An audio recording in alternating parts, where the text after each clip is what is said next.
Salut, c'est Pascal. Cette semaine, je voulais vous parler d'un podcast que je produis qui s'appelle Double Face. C'est un nouveau podcast qui sort à partir d'aujourd'hui, dans lequel Aurélie et Inès reçoivent des duos. Et ces duos racontent chacun leur version d'une même histoire. Chaque semaine, on a une personne qui va raconter son point de vue sur une partie de leur histoire commune à ce duo. Et la semaine d'après, ce sera le deuxième point de vue. Et le tout, ça donne des entretiens hyper intéressants sur ce qui marque chacun d'entre nous au moment d'une rencontre, au moment d'un événement commun ou autre. C'est vraiment très très chouette, c'est hyper intéressant. Aurélie et Inès sont des super intervieweuses et je vous mets cette semaine le premier épisode, mais vous pouvez le découvrir sur son propre canal. Il y a le canal Double Face disponible dans toutes les applications où vous avez l'habitude d'écouter vos podcasts et on compte sur vous pour vous abonner et pour vous retrouver tous les jeudis. Allez, bonne écoute. Bonjour Inès. Bonjour Aurélie. Bienvenue dans Double Face, le podcast qui révèle les deux versions d'une même histoire. Des histoires d'amour, mais aussi des histoires d'amitié ou des histoires de famille parfois. Dans un premier épisode, l'invité nous raconte la relation de son point de vue. Et la semaine suivante, son partenaire vient compléter le récit. Si vous aimez ce podcast, laissez-nous 5 étoiles, un commentaire, partagez-le surtout autour de vous. Et abonnez-vous pour ne pas rater la suite de l'histoire. Bonjour Marco, merci d'être avec nous. On va parler aujourd'hui de ta relation avec Séverine.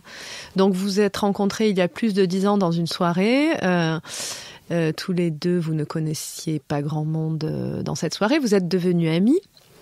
Et cette amitié vous a conduit ultérieurement dans des clubs échangistes. Est-ce que tu peux nous dire ce qui s'est passé ? J'ai donc effectivement rencontré Séverine à l'occasion d'une soirée, un barbecue dans une cour en plein air. Une amie que je venais de connaître sur Mythique, mais il n'y avait pas eu d'attirance réciproque et donc on avait décidé de devenir amis. Enfin, en tout cas, ça s'est passé comme ça. Et en arrivant à cette soirée, moi, je venais de m'installer à Paris depuis moins d'1 an et je connaissais pas grand monde. J'étais pas très inséré dans la ville. J'étais plutôt spectateur de la ville plutôt qu'acteur. Et donc, j'avais envie quand même de m'insérer un peu plus. J'étais frustré de voir la capitale. J'étais émerveillé par le foisonnement de la capitale puisque je venais du sud de la France. J'avais fini mes études à Montpellier et je suis arrivé dans cette soirée où il y avait des gens qui paraissaient intéressants. J'ai connu donc Séverine qui donc est devenue une amie, peut-être voilà ma meilleure amie par la suite.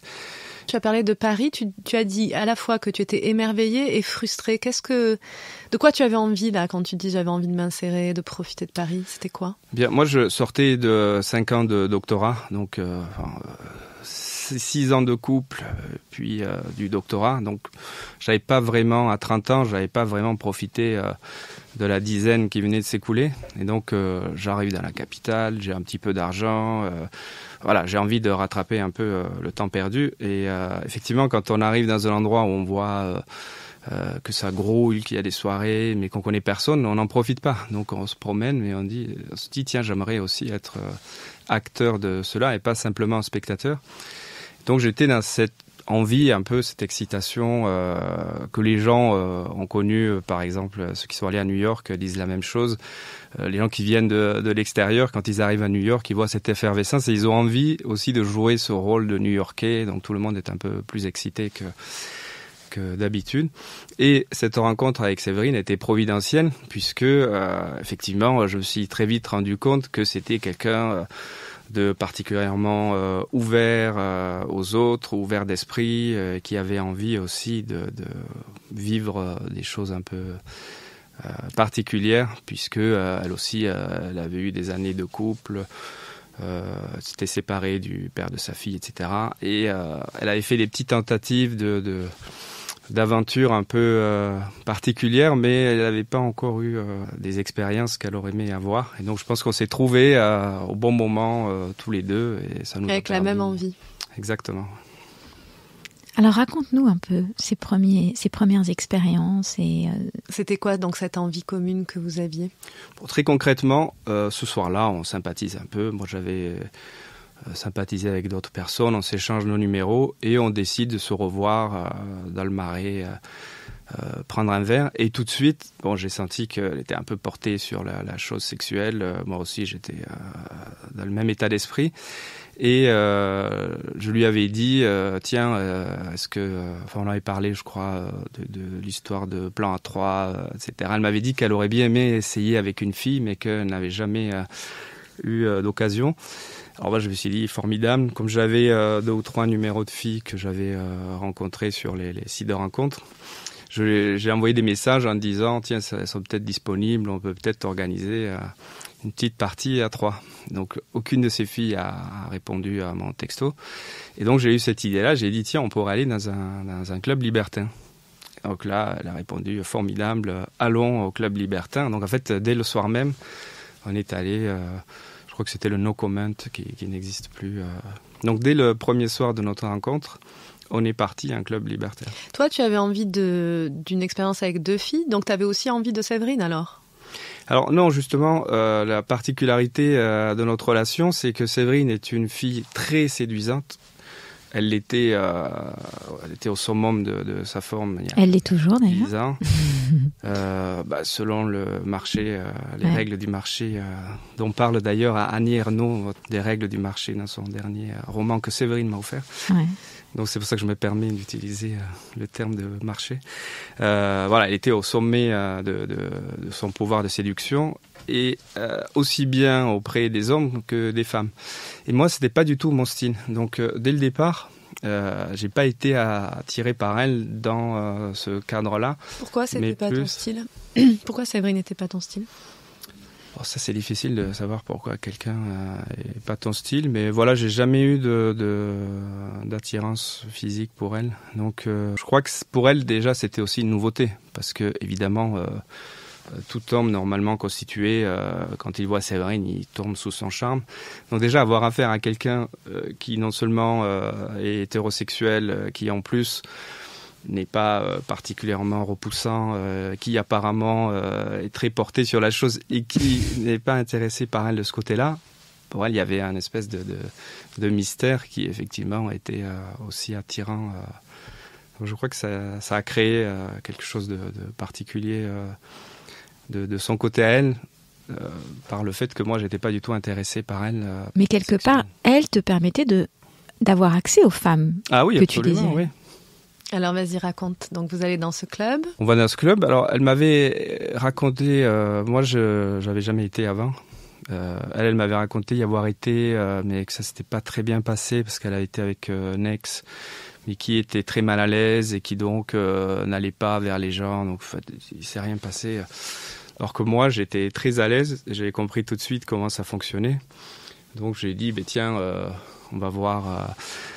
Choisissons un couple qui nous plaît, et puis dès qu'on se met d'accord, moi j'allais faire les démarches qu'il fallait. Et puis évidemment, comme Séverine plaît autant aux hommes qu'aux femmes, les gens étaient ravis à tous les coups.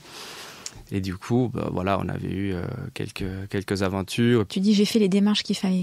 Elles impliquent quoi, ces démarches ? Alors, un club échangiste, il y a deux phases. Pour ceux qui ne connaissent pas, on fait le tuto là pour les... Bon, il y a plein de cas de figure, je ne connais pas tous, mais en gros, il y a 2 phases. Il y a la phase qui ressemble à une boîte de nuit classique, c'est-à-dire on va voir une personne, et puis bonjour, ça va, etc. On essaye de lier une conversation.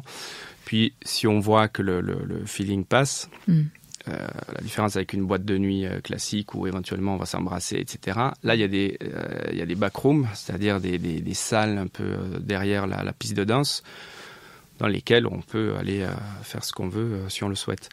Donc, le premier cas de figure, c'est celui où on s'approche d'un couple, on discute avec eux, etc. Et puis, si on voit que le courant passe, on leur propose d'aller dans le backroom.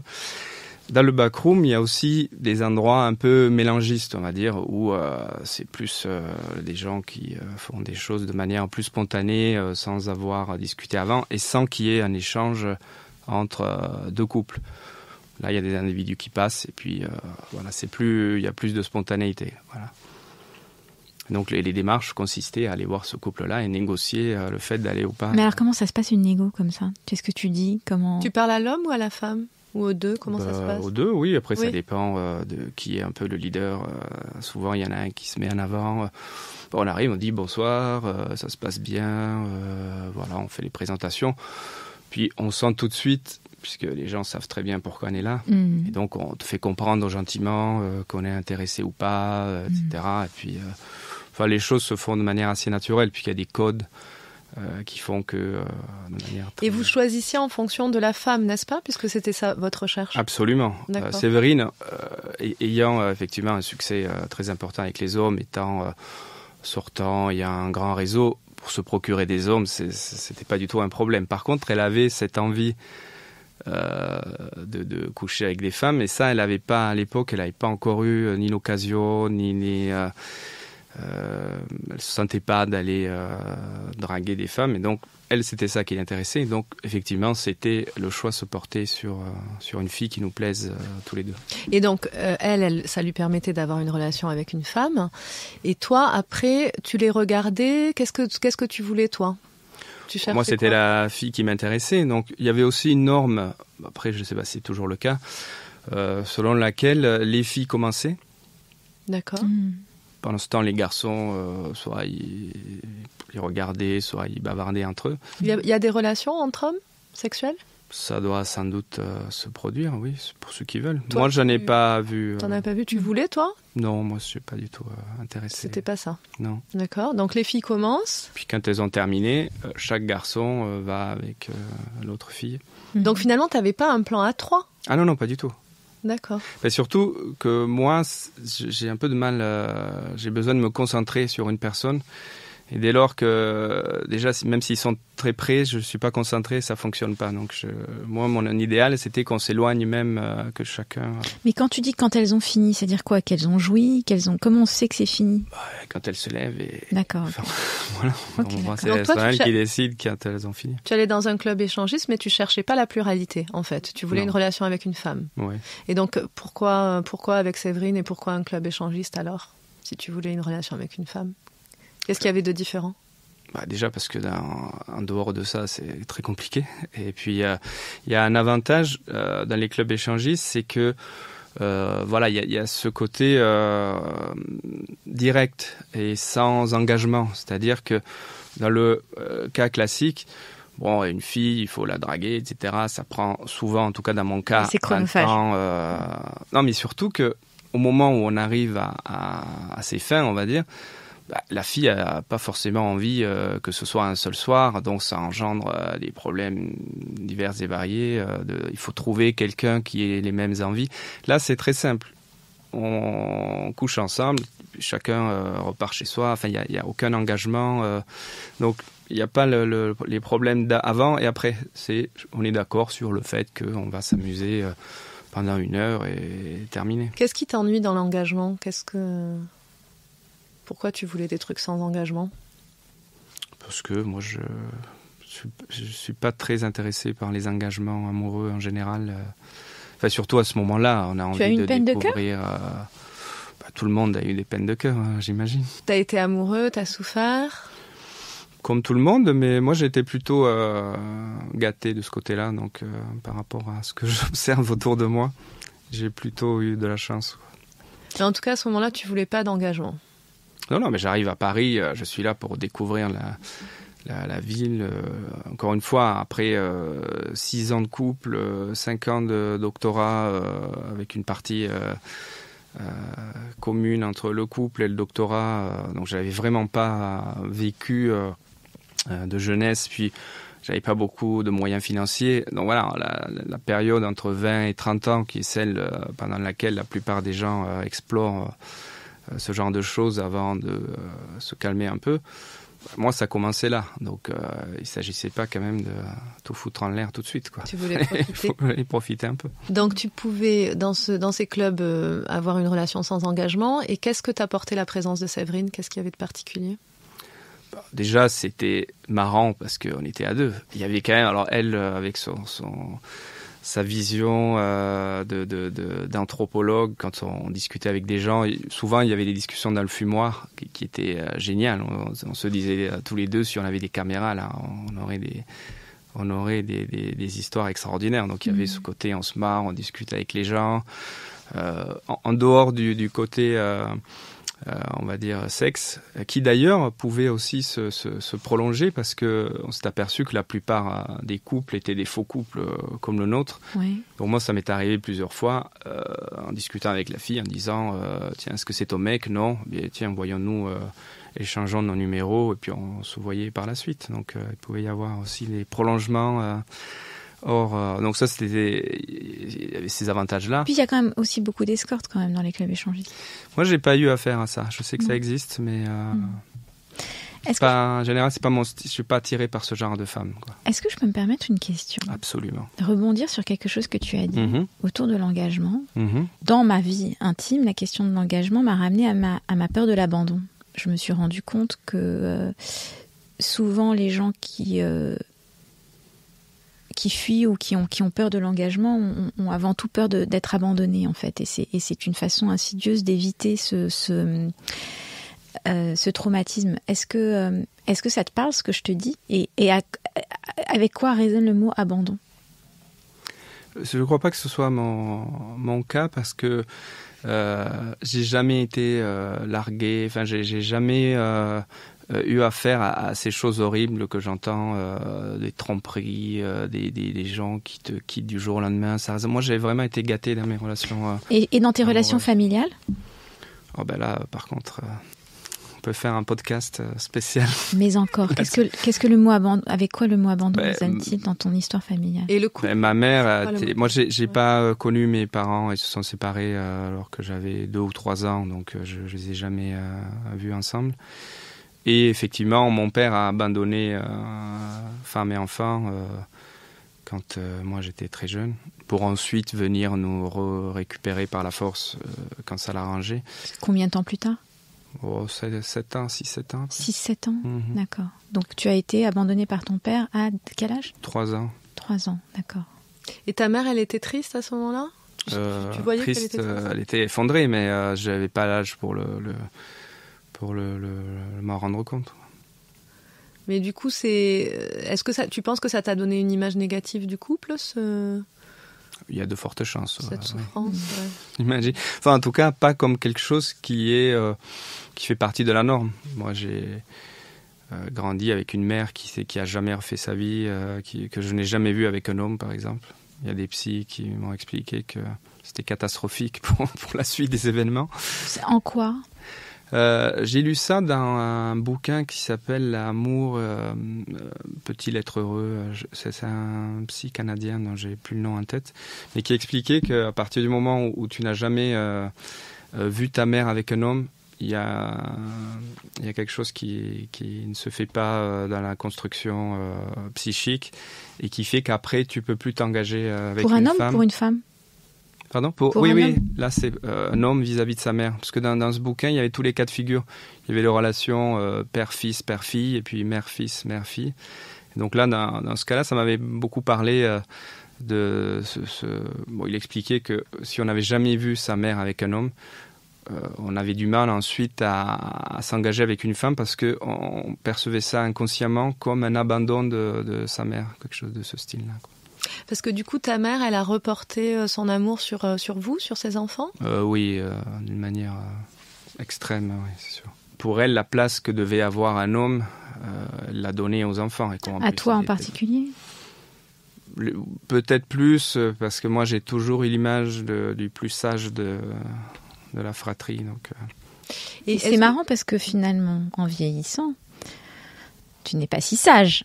Tu recherches plutôt une forme de transgression et de dissidence. Enfin, de dissidence, c'est un mot plus politique, mais c'est l'inverse du garçon sage, justement, non? Ah oui, c'est certain, oui. Enfin, si on voit ma vie actuelle, c'est sûr que... Et moi, j'ai l'impression que tu as rejeté un peu cette fusion, justement, avec ta mère. Je garde mes distances. Oui, dans les relations amoureuses. C'était trop, ça t'a étouffé? Oui, moi, je sais qu'effectivement... Je n'aime pas tout ce qui est relation un peu obsessionnelle, quoi. Donc c'est pour ça que tout ce qui est... c'est sûr que voilà, ma mère... Mais qu'est-ce que tu entends par obsessionnel? Obsessionnel, c'est quand la personne est au centre de tes pensées. Si tu l'as pas appelée, elle est triste. Si tu l'as pas vue. Enfin, voilà, je pourrais définir une relation obsessionnelle par une relation qui te fait du mal quand tu ne vois pas la personne. Voilà. Moi, j'aime les relations avec des gens avec qui on se fait du bien quand on se voit, mais on ne se fait pas du mal quand on ne se voit pas. Les relations obsessionnelles, c'est celles où le fait de ne pas se voir rend la personne malheureuse. Ça, je trouve ça, pour moi, j'appelle ça des relations toxiques ou un peu obsessionnelles. Et tu as l'impression que l'engagement conduit à ça, c'est ça ? Évidemment, le rapport conjugal, c'est ça. Et t'as jamais rencontré une femme qui t'a manqué au point que ça te déchire le cœur ou le ventre ? Justement, c'est ça qui est problématique. J'ai pas envie que ça t'est arrivé donc. Manque. Mais bien sûr que ça m'est arrivé. C'est ce que je n'aime pas dans les relations conjugales. Donc ça t'arrive à chaque fois, ça t'arrive souvent, ça t'est arrivé souvent, à partir de quand as-tu... J'ai eu 3-4 relations amoureuses. Et elles t'ont brisé le cœur, c'est ça ? Ou il y a eu une forme de... Je sais pas ce que ça signifie briser le cœur, mais oui, j'ai mis une bonne année à m'en remettre à chaque fois, quoi. Je trouve que c'est beaucoup quand même. Et tu souffrais de l'absence de ces femmes ? Absolument. Ah, d'accord, ok. Donc là, tu as trouvé la solution pour parer à toute forme de... Oui, c'est sûr que... De mettre un casque pour pas... Ah là là, c'est compliqué les relations. Écraser par terre. Ouais, on ne veut pas être abandonné, on a besoin, on a peur, on se préserve, on cherche des solutions, on fait circuler toutes ces informations dans le cerveau qui tentent tant bien que mal de trouver des solutions. Et donc dans l'amitié, est-ce qu'il y a aussi... c'est quoi la différence pour toi ? Justement, la différence fondamentale, c'est qu'on est heureux quand on se voit, mais on ne pleure pas si on ne se voit pas. Il y a un autre facteur dans l'amitié. C'est qu'il y a un engagement.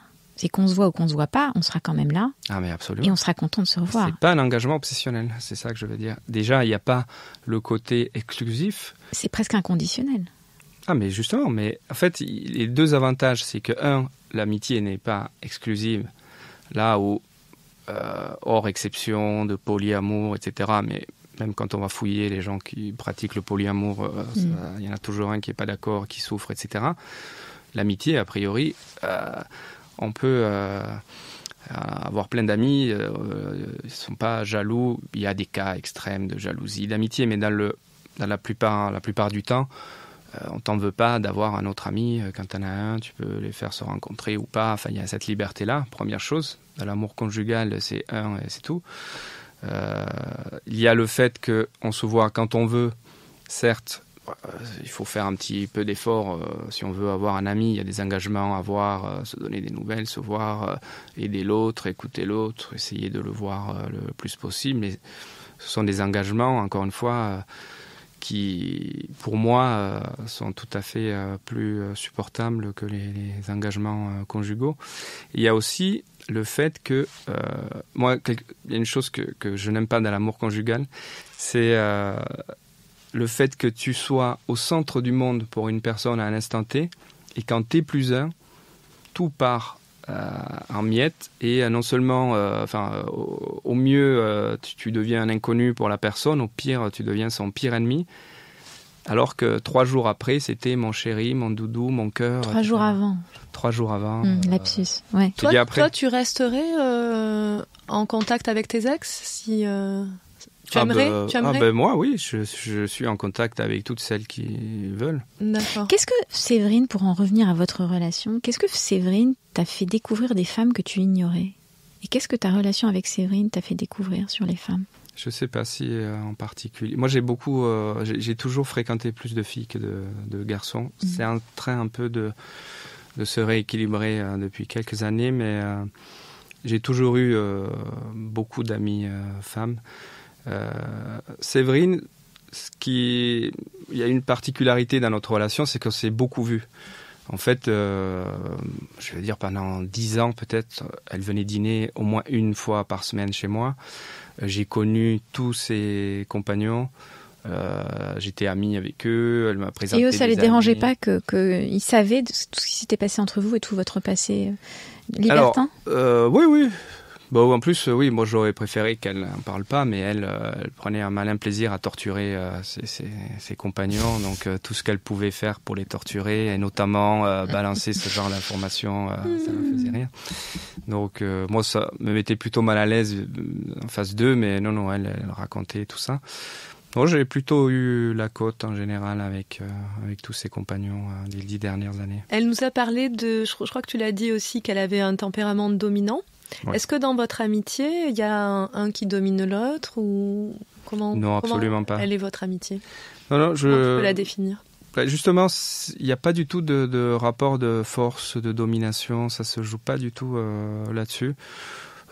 Elle m'a beaucoup apporté en termes de réseau, parce qu'elle a beaucoup d'amis, elle est très sociable. Elle m'a présenté énormément de personnes de grande qualité, des écrivains, des artistes, avec qui après moi j'ai lié j'ai noué des liens d'amitié.